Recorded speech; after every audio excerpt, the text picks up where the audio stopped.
Sir मैं निर्दोष हूं सर। मैंने किसी का खून नहीं किया सर।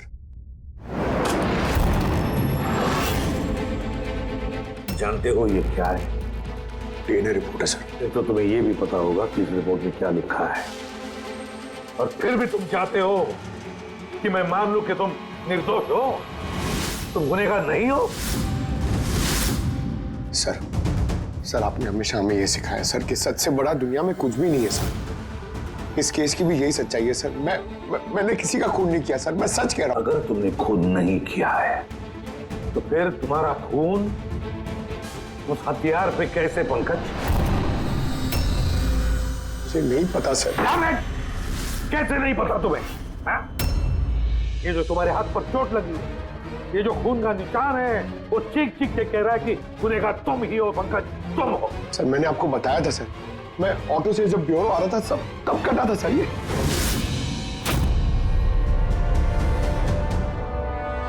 सर ये भी हो सकता है कि कोई पंकज को फंसाने की कोशिश कर रहा हो। पंकज, इस आदमी ने तुम्हारा हाथ काटा था, शायद वही तुम्हारे खून का सैंपल लेके गया हो क्राइम सीन पे डालने के लिए। सर नहीं सर, सैंपल नहीं हो सकता उसके पास। उसने जैसे ही मेरा हाथ काटा था सर तो वो चला गया था और खून तुरंत नहीं आया था सर, थोड़ा टाइम लगा था। उसके पास मेरा सैंपल नहीं हो सकता सर। अगर तुम्हारा खून किसी ने नहीं दिया तो फिर तुम्हारा खून क्राइम सीन पर सिर्फ एक ही तरीके से जा सकता है पंकज, और वो भी तब जब तुम वहां खून करने गए थे तब।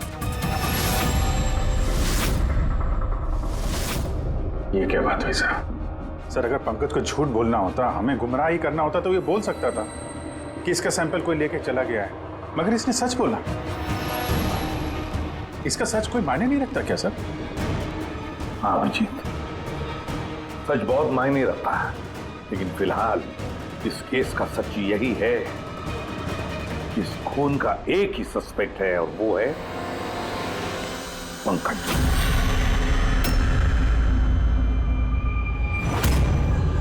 मैं तुम्हें सीआईडी से सस्पेंड कर रहा हूं। सर मेरा यकीन कीजिए सर, मैं सच कह रहा हूं। मैंने खून नहीं किया, मुझे मेरे पिताजी की कसम है सर। पंकज, तुम्हारी गन और बैच। सर एक बेटा अपने पिता के श्राद्ध के दिन उसकी झूठी कसम कैसे खा सकता है सर? मैंने तुमसे नहीं पूछा फ्रेडी। गन और बैच।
गलत हो रहा है,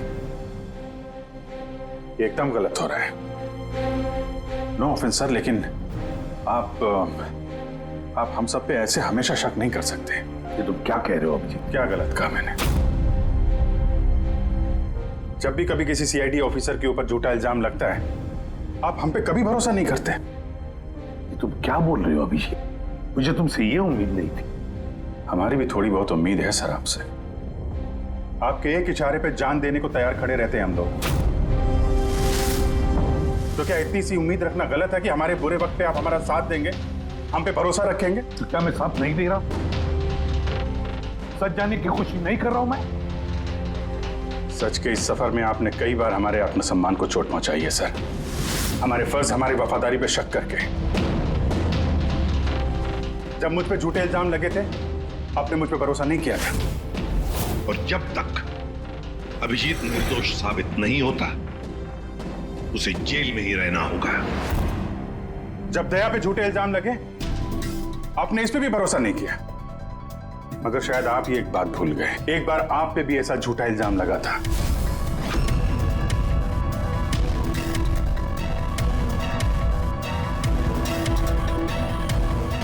उस वक्त हम में से किसी ने भी आप पे शक नहीं किया था, बल्कि एक मजबूत दीवार बनकर सामने डटे खड़े रहे थे ताकि आपके ऊपर आंच ना आ सके।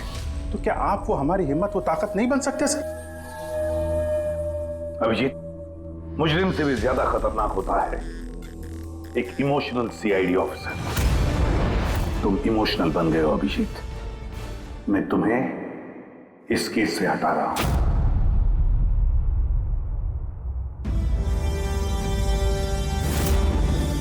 दया, पूर्वी, अब से पंकज की केस तुम दोनों इन्वेस्टिगेट करोगे, सिर्फ और सिर्फ तुम दोनों। ठीक है सर। अब आपको मुझ पे इतना भी भरोसा नहीं रहा कि मैं इस केस को न्यूट्रल तरीके से देख पाऊंगा भी या नहीं।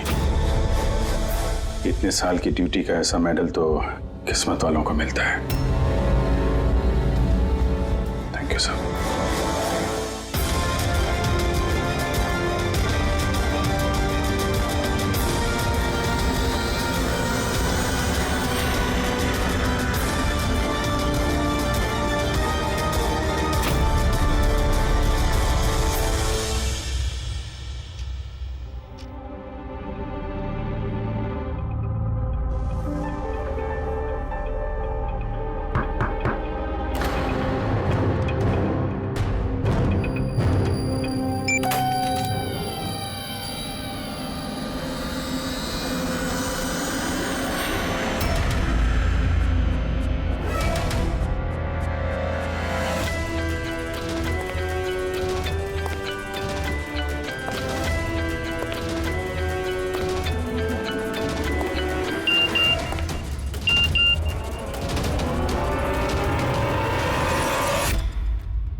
अपनी पीठ मेरी तरफ करके खड़े हो जाओ। चलो ये भी करके देख लेते हैं।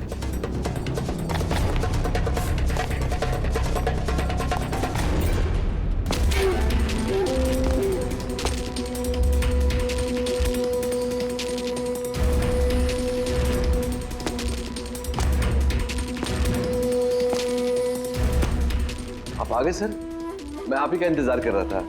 आप देखिए वहां फाइल पड़ी है, उसमें पूरा फाइनेंशियल प्लान पड़ा हुआ है और मुझे पूरा यकीन है कि आपको बहुत पसंद आएगा।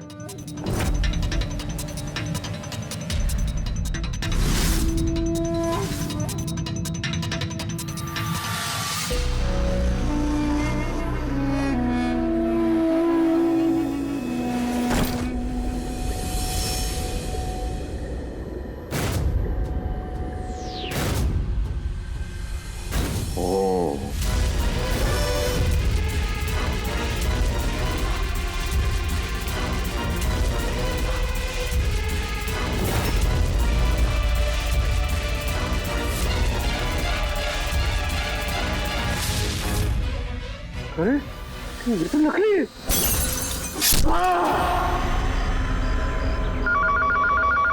हेलो एसीपी प्रद्युमन है। What? कब? अच्छा ठीक है।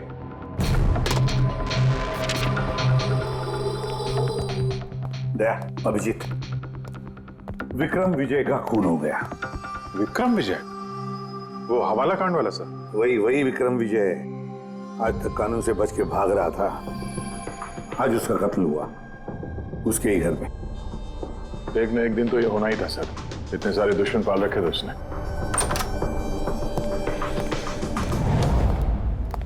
सर रियली सॉरी सर, थोड़ा लेट हो गया। क्या बात है पंकज, कहाँ रह गए थे तुम? सर वो डैड का श्राद्ध था सर, आज मंदिर गया था सर पूजा करने। ठीक है, और ये हाथ में क्या हुआ? अरे सर ये आते हुए लग गया, मामूली चोट है, इतना जोर से नहीं लगा सर। ठीक है, तैयार हो जा, एक मर्डर केस आया हुआ है। अब ये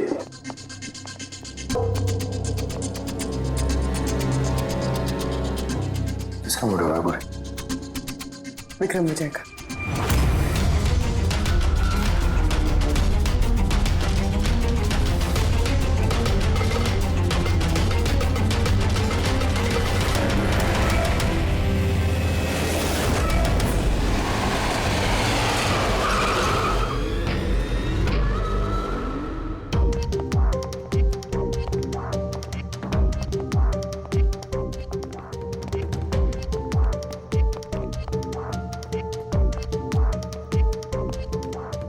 CID? जी हाँ।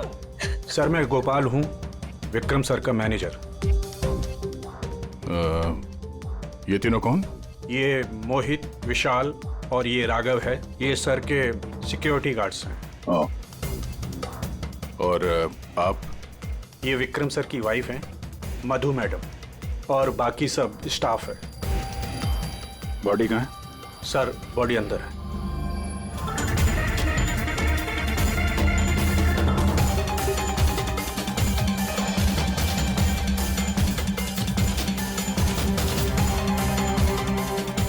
विक्रम के फोन पे आखिरी मैसेज किसी अननोन नंबर से आया।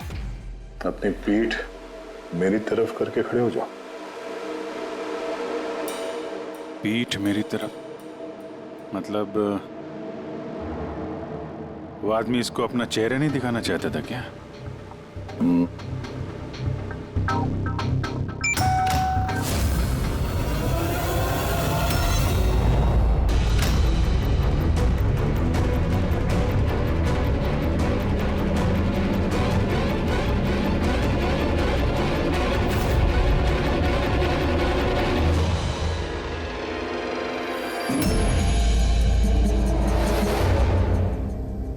ये देखिए सर, फुलदान में से मुझे क्या मिला है? Audio recording device. Audio recording device? इस कमरे में जो भी बात हो रही थी वो कोई सुन रहा था। सर मैं उसका नाम तो नहीं जानती, पर वो जिस तरीके से तैयारियां करवा रहे थे उस हिसाब से तो लग रहा था जैसे वो उनका बहुत खास क्लाइंट हो और वो सिर्फ विक्रम से ही मिलना चाहता था। ये क्लाइंट विक्रम के कांटेक्ट में आया कैसे? सर मेरी वजह से उसने मुझे पहले कांटेक्ट किया था। वो विक्रम साहब का पूरा इतिहास बहुत अच्छी तरह से जानता था और विक्रम सर उसके इस होमवर्क से बहुत इम्प्रेस हुए और उन्होंने मुझसे मीटिंग फिक्स करने के लिए कहा। तो आप उससे पहले मिले थे? नहीं सर, उसने कॉल किया था और वो भी प्राइवेट नंबर से।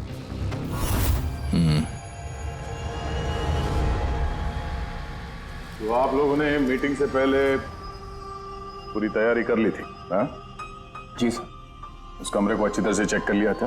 हाँ। तो फिर ये ऑडियो की रिकॉर्डिंग डिवाइस ये कमरे में कैसे पहुंची? सर ये कहाँ से आया? फ्लापॉट में। फ्लापॉट में? वो तो तूने चेक किया था ना मोहित?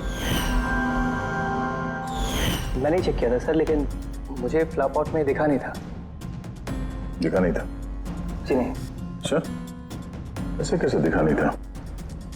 ब्यूरो चल, वहां पे अच्छे अच्छे को दिखने लगता है।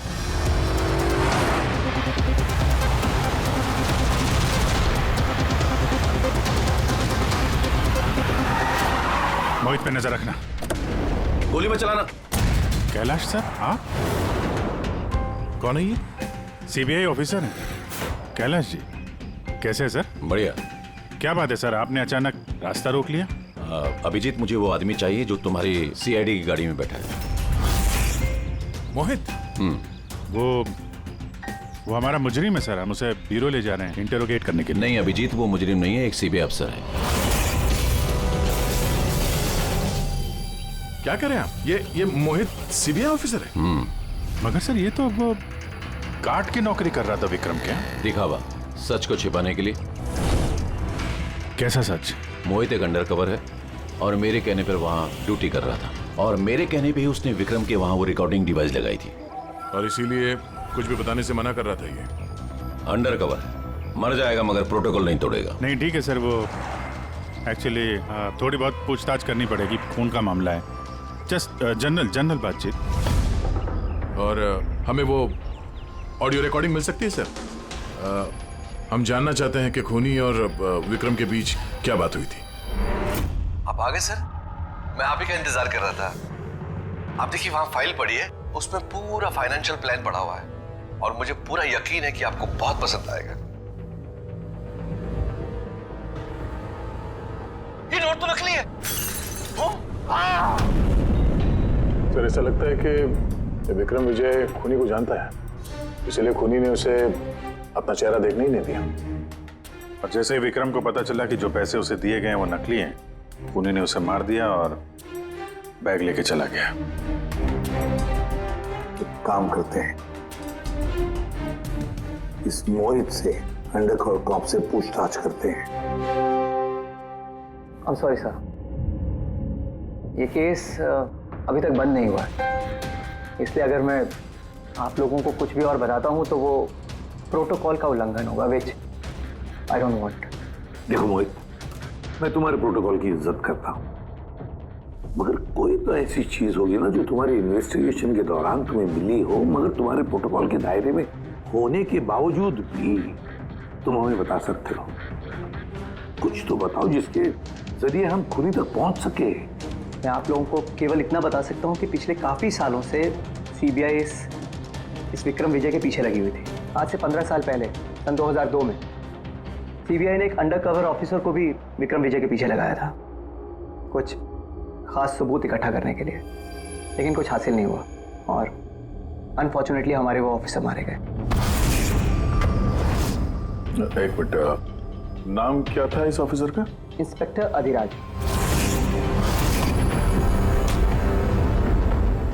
इंस्पेक्टर अधिराज। इस बोतल पे जो खून है, इस खून में विक्रम की डीएनए के अलावा किसी और का भी डीएनए। विक्रम के डीएनए के अलावा किसी और का भी डीएनए है? मेरे कहने का मतलब है कोई और भी था। कौन था सालुंखे? तो अपने क्रिमिनल डाटाबेस में कंपेयर करके देखा, मैच करके देखा तूने? उसकी जरूरत नहीं पड़ी।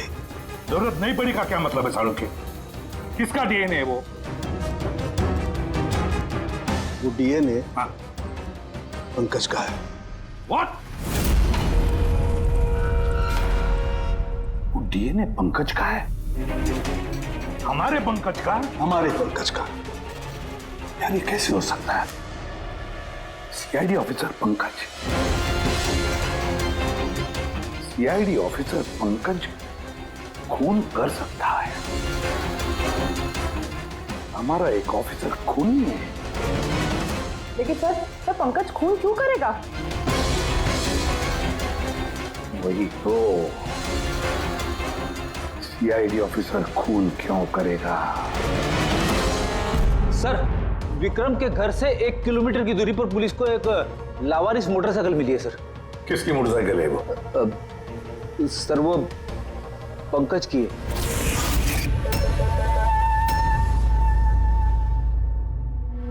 लगा मुझे। क्या मतलब? पंकज की बाइक पड़ी है वहां पे और आप लोगों को हैरानी नहीं हुई? विक्रम विजय जिसकी मौत हुई है आज, 15 साल पहले अधिराज जी, पंकज के पिता, एक अंडरकवर कॉप, बॉडीगार्ड बन के विक्रम विजय के खिलाफ सबूत इकट्ठा कर रहे थे और उसी दौरान वो मारे भी गए। मतलब सर पंकज को ये लगता है कि उसके पिताजी की मौत के पीछे विक्रम विजय का हाथ था और इसीलिए उसने अपने पिताजी की मौत का बदला लेने के लिए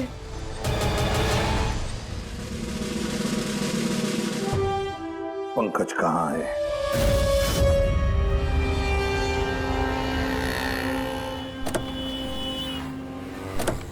अरे सर, आप लोग?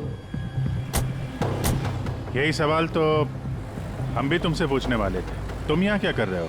तुम तो बीमार थे ना? अरे सर, बाइक चोरी हो गई थी मेरी। ये सामने पुलिस स्टेशन में रिपोर्टर कराने आया था। ये देखिए। हमें पता है तुम्हारी बाइक कहाँ है। आप लोगों को कैसे पता सर? तुम्हारी बाइक विक्रम विजय के घर के पास मिली है। वही विक्रम विजय जो तुम्हारे पिता का खूनी है। जब ब्यूरो में एसीपी साहब ने बताया कि विक्रम विजय का खून हुआ है, तो तुम्हें पता था ना कि वही विक्रम विजय है? हाँ सर। अरे तो ब्यूरो में क्यों नहीं बताया तुमने? तुम्हें बताना चाहिए था ना कि विक्रम विजय तुम्हारे पिता का खूनी है। सर, डैड का श्राद्ध था सर।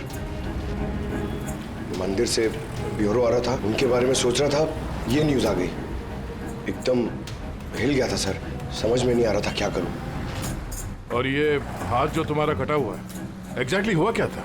सर, ये तो जब मैं मंदिर से ऑटो पकड़ के आ रहा था,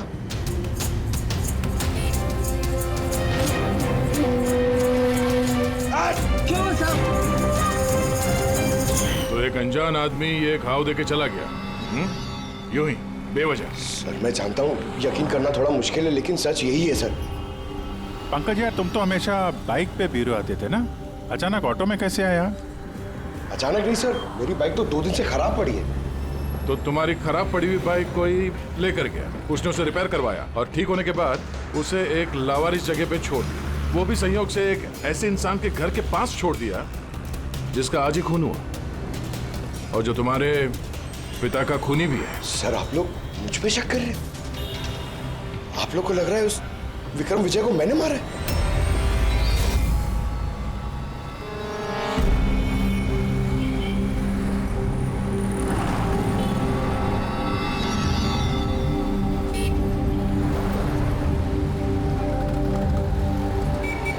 अगर ये पंकज अपने घर से विक्रम के घर पे गया होगा तो वो यहाँ इस जंक्शन से गुजरा होगा।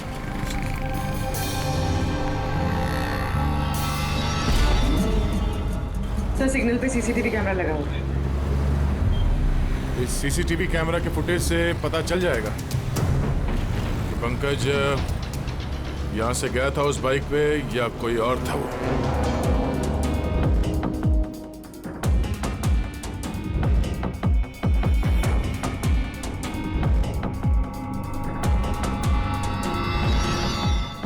एक मिनट रिवाइंड करना,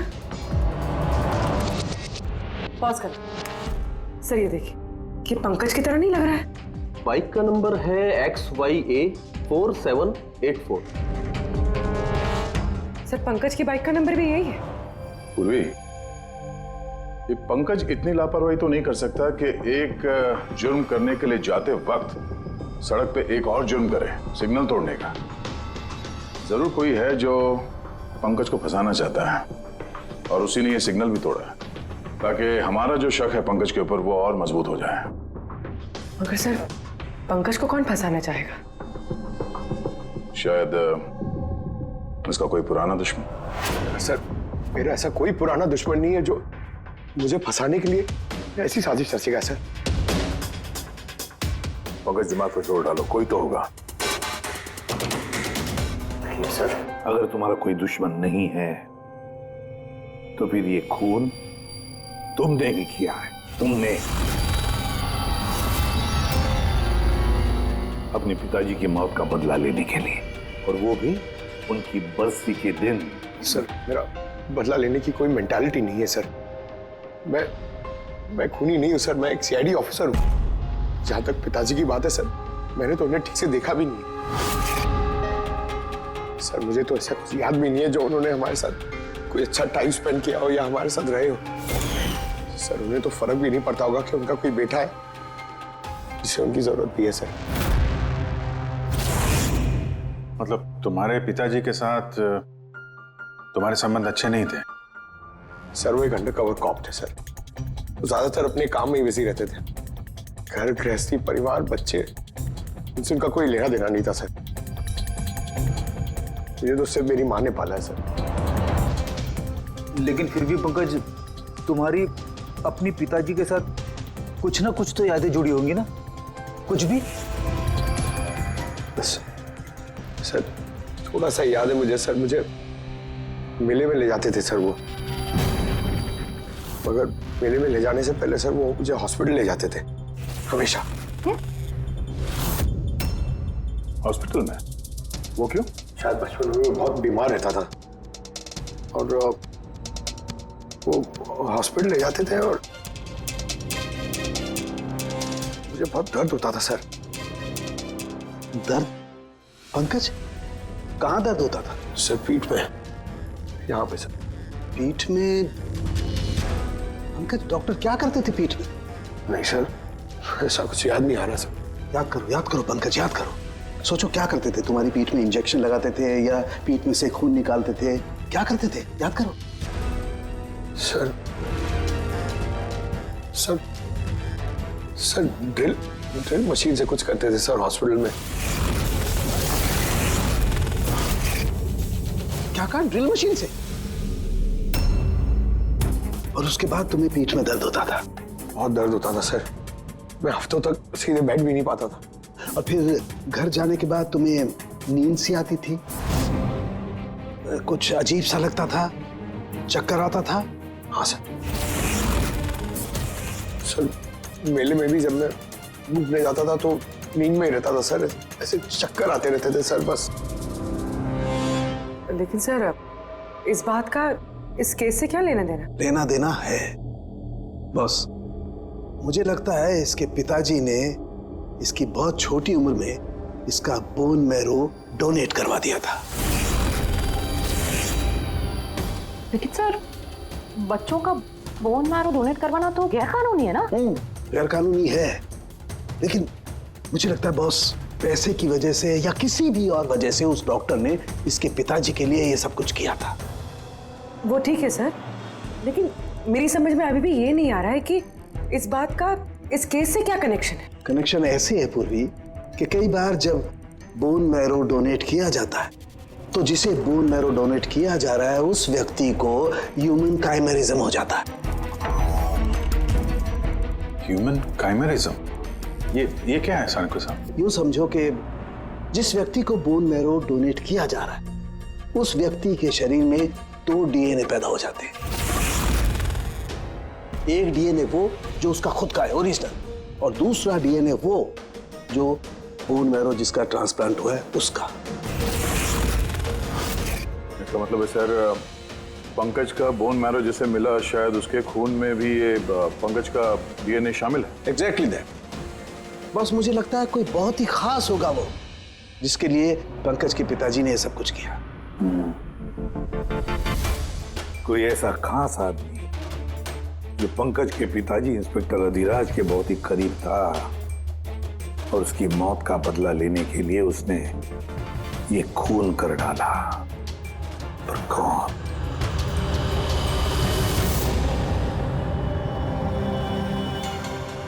दया। Hi sir. Hello Abhijeet. Hi Daya, कैसे हो? गुड।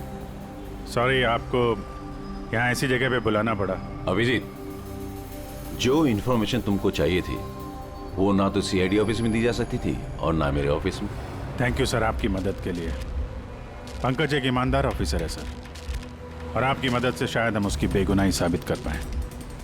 अभिजीत, तुम्हें याद है एक खतरनाक मुजरिम था राका, उसको पकड़ने में तुमने मेरी मदद की थी, तो समझ लो मैं उसी का बदला चुका रहा हूं। दोस्ती में बदले नहीं चुकाए जाते सर। एक्चुअली हमें पंकज के पिता इंस्पेक्टर अधिराज जी के बारे में जानकारी चाहिए, जितनी भी आप दे सकें। आपने काम किया है ना इंस्पेक्टर अधिराज के साथ? हाँ दया, अधिराज बहुत ही ईमानदार अफसर था और बहादुर भी। मुझे तो ये कहने में गर्व होता है कि हमने एक साथ काम किया। सर एक्चुअली हमें ये पता करना था कि उनके अंडरकवर मिशन के दौरान उनके कभी किसी से कोई खास रिश्ते बने थे। I mean, कोई नया परिवार, ऐसा कुछ? अभिजीत, ये जो अंडरकवर की दोहरी जिंदगी होती है, मुश्किल होता है जीना। एक पुलिस वाला भी तो इंसान ही होता है ना, और उसे भी वो चौकट कभी कभी नहीं लगनी चाहिए जो वो लांग गए। मतलब उनको भी किसी से प्यार हुआ था? उनका कोई दूसरा परिवार भी था? हाँ, अधिराज की दूसरी पत्नी बच्चे को जन्म देने के बाद गुजर गई। ओह, और अधिराज जी की मौत के बाद इस दूसरे बच्चे का क्या हुआ? ये राज हमेशा राज ही बना रहा कि अधिराज ने उस दूसरे बच्चे को कहाँ रखा, कैसे पाला, और वो बच्चा कहाँ गया, कभी किसी को नहीं मिला। और ये जो बच्चा है दूसरी शादी से, क्या उम्र रही होगी उसकी? ये पंकज से कोई 2-3 साल बड़ा होगा। शादी पंकज की माँ से पहले हुई थी, पर बच्चा दूसरी बीवी से पहले हुआ था। शायद उसे कोई बीमारी होगी जिसकी वजह से अधिराज जी ने पंकज का बोन मैरो उसे दिलवाया होगा। और अपने पिता की मौत का बदला लेने के लिए खून शायद पंकज के सौतेले भाई ने किया है। पर अब सवाल ये उठता है कि पंकज का ये सौतेला भाई है कौन, और अभी कहाँ है?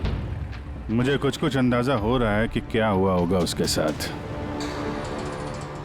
कैलाश जी, हमें एक मदद और चाहिए। इस अंडरकवर मिशन के दौरान और कौन कौन लोग थे आपके साथ, उन सब की जानकारी चाहिए, और अधिराज जी की पूरी कुंडली भी। अभिजीत, ये जरा मुश्किल होगा। जानता हूं सर, ये थोड़ा मुश्किल है, लेकिन किसी की बेगुनाही साबित करनी है, और आप यकीन रखिए ये सारी इंफॉर्मेशन हमारे बीच में रहेगी, बस। ओके। अरे यार, और कितना इंतजार करना पड़ेगा? ये लोग टाइम पे आते क्यों नहीं?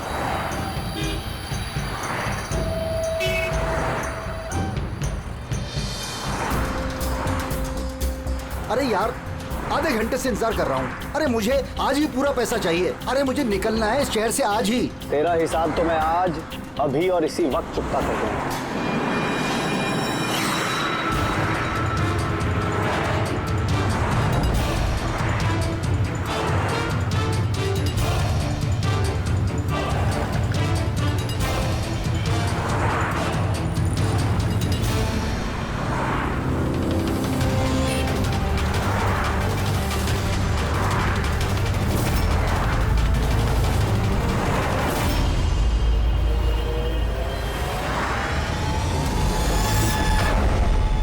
तेरा अकाउंट सीआईडी बंद करेगी। ये सर के सिक्योरिटी गार्ड्स हैं। नहीं अभिजीत, तो मुजरिम नहीं है, एक सीबीआई अफसर है।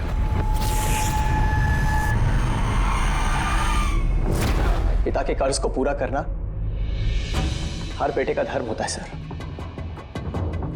और जो बेटा ऐसा करता है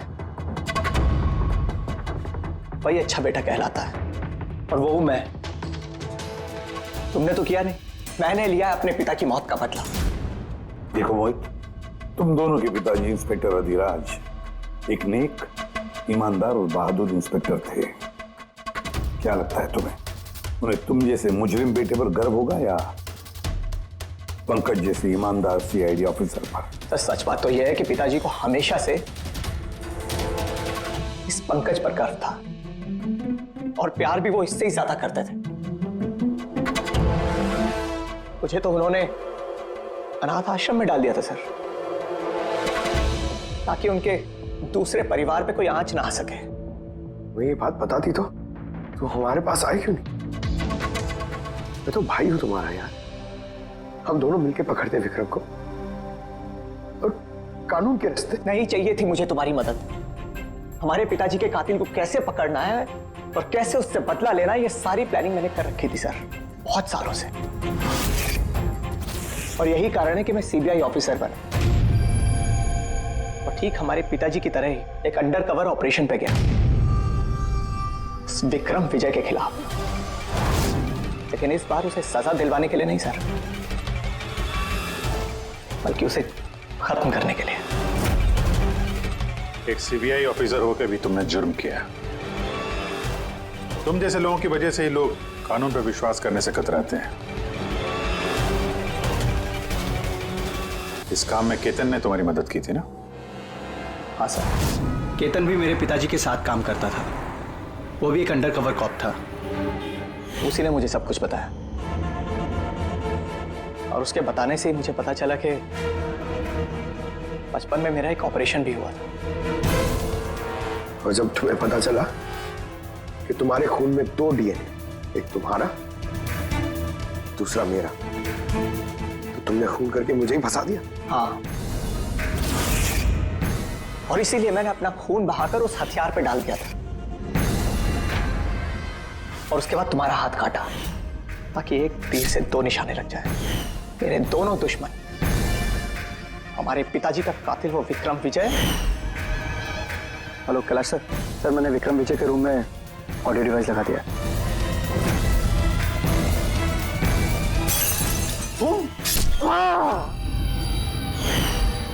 और तुम मुझसे इतनी नफरत क्यों है तुम्हें भाई?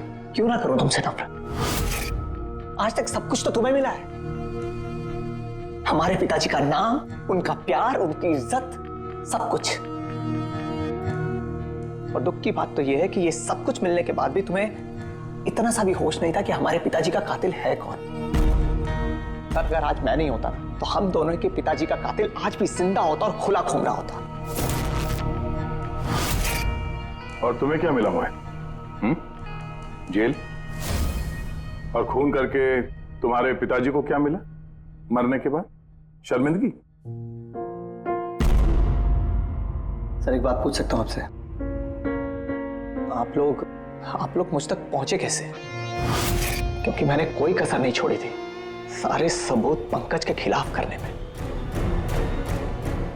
मोहित, हम जानते थे कि पंकज ऐसा कभी नहीं करेगा। और रही बात तुम तक पहुंचने की, जब हमें 2 डीएनए के बारे में पता चला तो हमने तुम्हारे पिताजी इंस्पेक्टर अधिराज का बैकग्राउंड चेक किया। उसमें हमें पता चला कि उनका और भी एक बेटा है, तुम। और फिर बस हमने उस बेटे की पूरी कुंडली निकाली, मतलब तुम्हारी। और फिर सारा मामला समझ में आ गया। बहुत गलत किया तुमने मोहित, बहुत गलत किया। कानून तुम्हें कड़ी से कड़ी सजा देगा, शायद उम्र कैद या फांसी।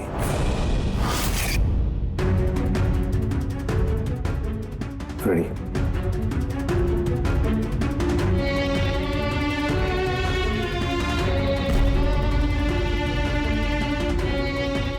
Ready sir.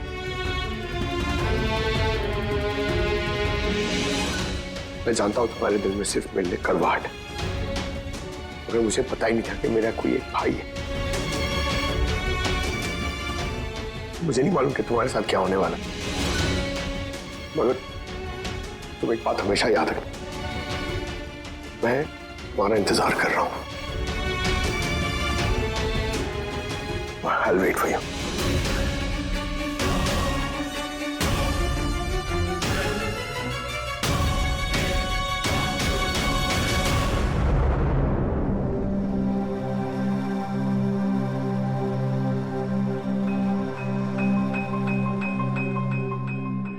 पंकज, देखो, तुम्हारे में ये जो अच्छाई है ना, इसे कायम जिंदा रखना, कायम। Welcome back to CID. Thank you sir. Sir, I am sorry sir. आप सही कह रहे थे। इमोशनल होके मैं कुछ जरूरत से ज्यादा ही बोल गया सर। I am sorry. देखो अभिजीत, तुम सब लोग मेरे लिए ना सिर्फ सीआईडी ऑफिसर्स हो, बल्कि मेरा गुरूर हो, मेरा आत्मविश्वास हो, मेरी ताकत हो। और एसीपी प्रद्युमन ने आज तक अपनी ताकत पर कभी शक नहीं किया और ना कभी करेगा। इम्तिहान की घड़ियां तो आती है और आती रहेंगी भी, मगर फर्ज की राह पर चलते वक्त अगर अपने बेटे पर भी गोली चलाना क्यों न पड़े, हाथ कांपने नहीं चाहिए।